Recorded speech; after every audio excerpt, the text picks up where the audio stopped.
Good morning, Mr. Strick. Thanks again for inviting me into your lovely home. Just want to let you know, obviously, we sold a few properties recently in the suburb and we got some great prices, so rest assured you're in great hands with us here.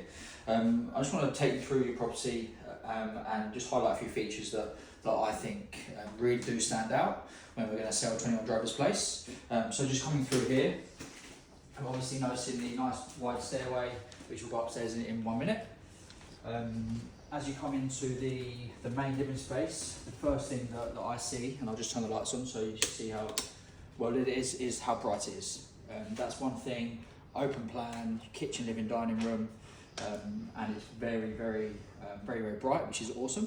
Love the paintwork. I believe you said to me you recently repainted all downstairs, and you've done a wonderful job. So whoever did that, thumbs up to them.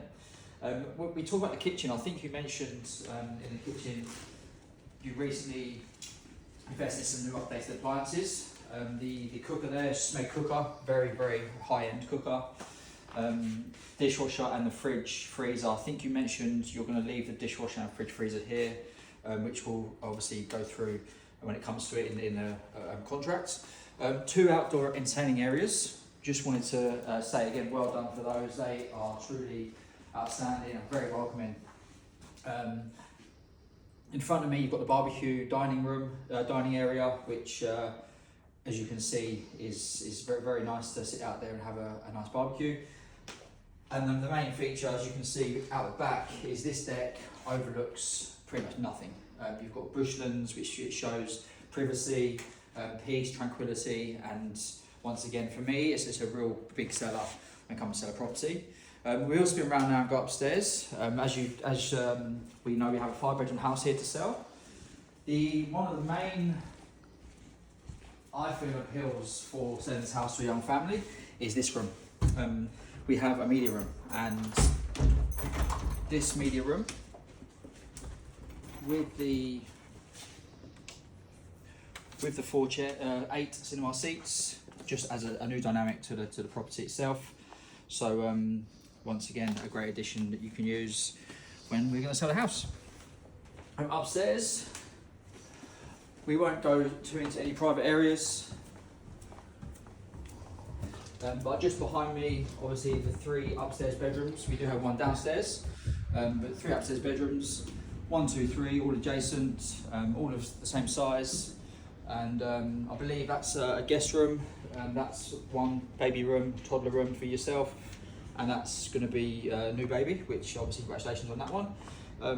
We do have the upstairs bathroom, and once again, having all these bedrooms lined up is very easy access to the bathroom.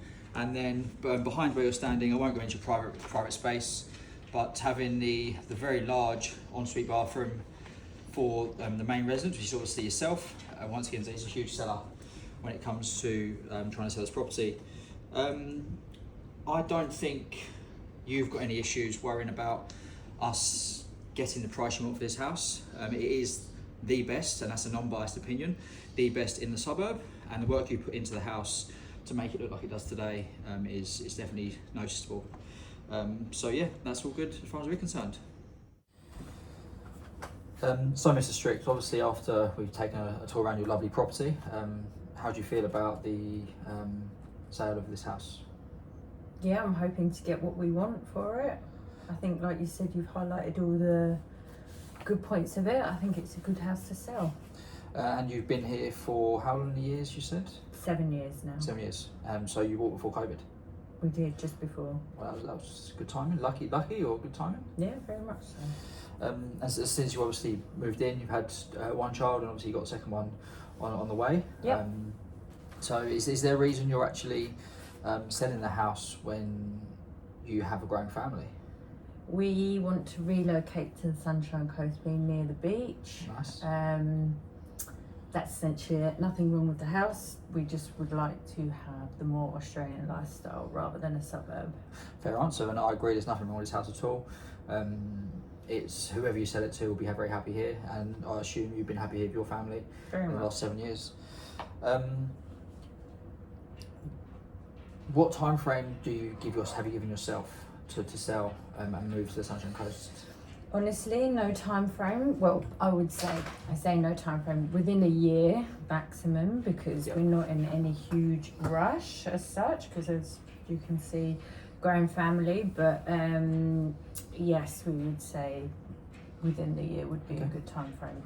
So if you were to obviously bring me on to the sale of this property, you realise that I wouldn't rush things. I'd want you to get the best property, the best price for this property. So having a time frame of a year is very sparse, but I can definitely work inside that, and we'll liaise along the way in terms of where we are with the sale. There's one more question. Again, this is something that you may not really know, but I'm just looking at your expectations. You're moving to the Sunshine Coast, hopefully, and do you have a value that you need to achieve on this property, a price to move up? We were looking at 1.5 that we would like to achieve, because that's basically the type of property that is being valued at the Sunshine Coast that we would like to buy. Okay, 1.5, and obviously you know the growth in the area. We do know Sumner isn't quite as well sought after as others surrounding, but you drop this property in one of them big suburbs, 1.5 is achievable. So I think with the network we have and the to generate the interest, I think you'll be fine with that 1.5. Just put trust in me and trust the process. Yeah. Just moving on, obviously, you mentioned, or we saw actually downstairs on the tour, you have done some renovations, and just highlight a couple of ones that stick out to you and roughly what you spent on them, if you can answer that. So we got the flooring redone, because our previous flooring was really dark. So from memory, that would have cost us about $15,000. Yep. Good price. That was all downstairs, and then we also got some decking done out the back as well to make it look more inviting. We also had a retaining wall, a new fence put in, because the previous one just wasn't doing its job anymore. Okay.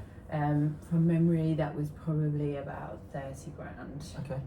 And I did look at pictures when you bought the house, obviously 7 years ago, and I think you had a timber retaining wall, which timber has lifespan anyway. So let's just assume that this house is obviously this house was built in 2009. Let's assume that it's been here since the start.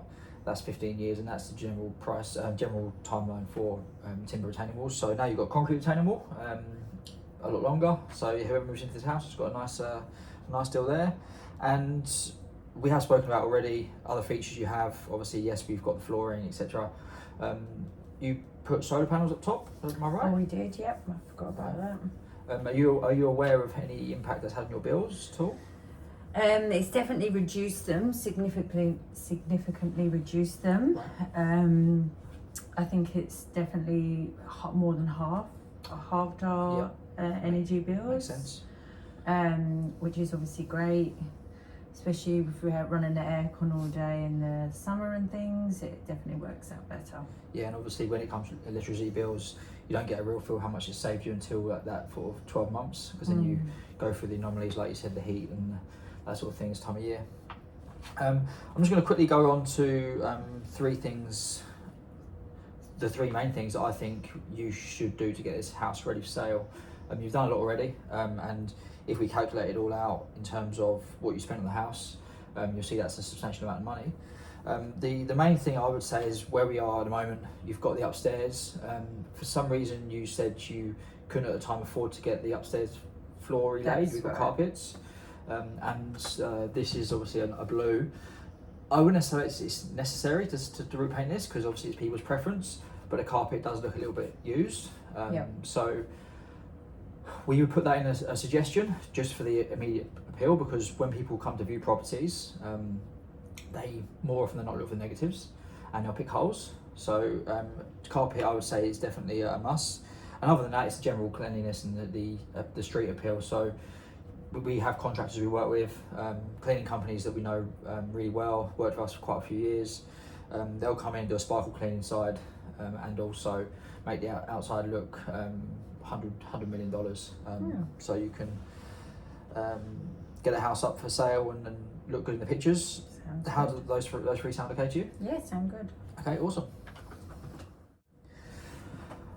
So Mr. Strict, obviously we've come in today to appraise property. I've seen what I've seen and I've done some research on properties in the area that have recently sold, and also they're up for sale. Once I've already mentioned that your property, a non-biased opinion, is the best currently that will be on the market. So it's going to attract a lot of people. Again, 25 years in real estate. I've got an extensive list of potential customers for you that I will definitely reach out for.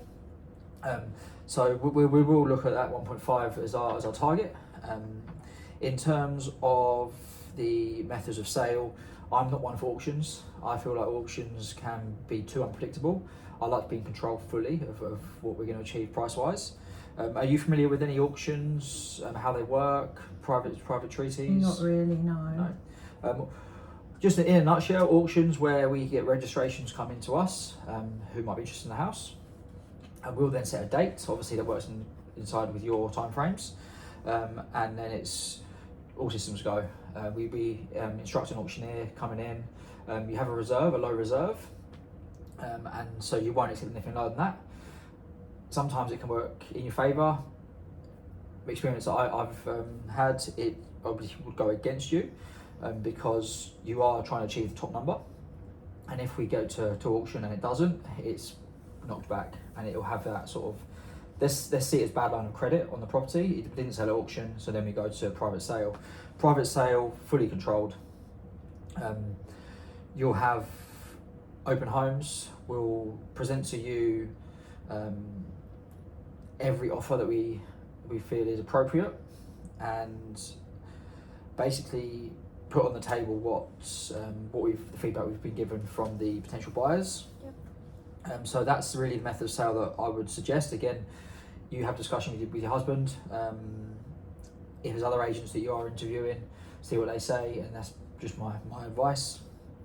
And then when it comes to marketing, everyone knows these days what works. You've got social media platforms, you've got realestate.com.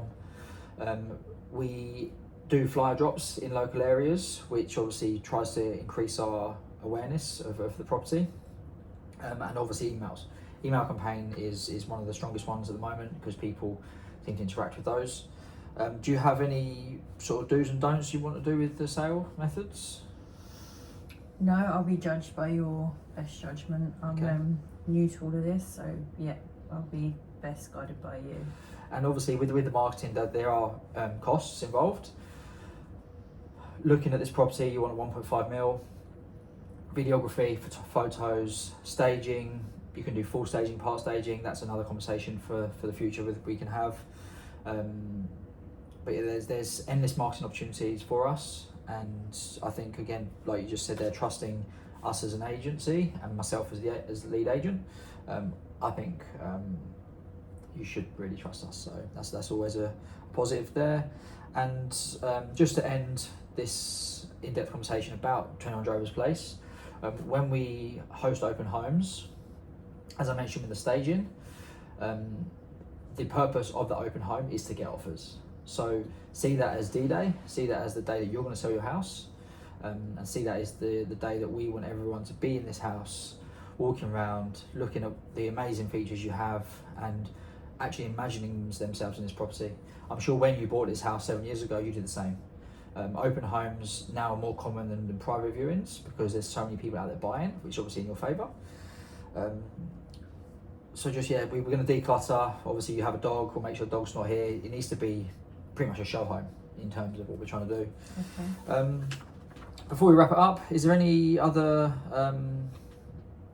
things you want to ask me? So if somebody was to make an offer, a private offer as you've recommended, what's the next stages from there? Well, if we receive an offer, we wouldn't come to you straight away. We'd collect multiple offers, and if we have interested parties, we would basically push them to suggest we have multiple offers. So then they have a deadline, and it might be close of business Friday. We get the offers in, and then let's say Monday, Tuesday we touch base. I'll present you those offers. That's our duty as agents to you. Anything else you want to mention or question me on? What is your commission from the sale? I was about to come on to that. Thank you for asking. I appreciate that question. We've learned over the years that the seller, i.e. yourself, basically chooses the commission. If you feel like we've achieved outstanding results, we have a top price of 3.3%. And if you feel that we haven't done the work, our minimum price is 2.5%. So we see it as a give and take type thing. We will work our backsides off to get you the best price and make sure you're happy with the service, which then we hope reciprocated the 3.3%. So we sort of leave that as an open decision, but we know that 3.3% is what we're going to get as agents because we provide the best service possible. That's a very good question. So anything else that you have in mind? Not right now. No? Well, I've made some notes in here. I've written a few things down while we're talking. Yeah, I'll go home today. I will go back to the office today. I'll put together a formal proposal for you, outlining what we've spoken about, and then it's down to you. If you feel that we're the agency and I'm the agent for you, then we can move forward. Form 6 is how we proceed with this. So it's like a document that shows you're instructing us or me as the agent. It will cover things, property details, terms of appointment, the commission you spoke about just then, and there isn't any other fees that would be incurred apart from the upfront cost of the marketing, but we've talked about that anyway. As and when. Yeah, I think that's all I need to speak to for now. Building and pest, obviously, we'll cover down the line. And any other questions you have, you know where I am, phone, email, however that might be. Perfect. That sound good? Thank you. Yeah, great. Good, I'm excited. Thank you very much. Thank you.